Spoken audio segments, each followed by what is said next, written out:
Ayan, malalaki na yung punlang sibuyas. Walang pamatay damo kaya nawala yung sobrang damo.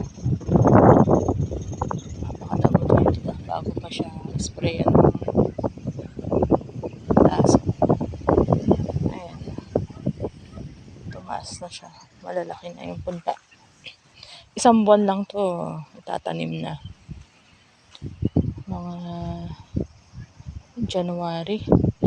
Ano to pinunla? 24, no? Oh, January 24.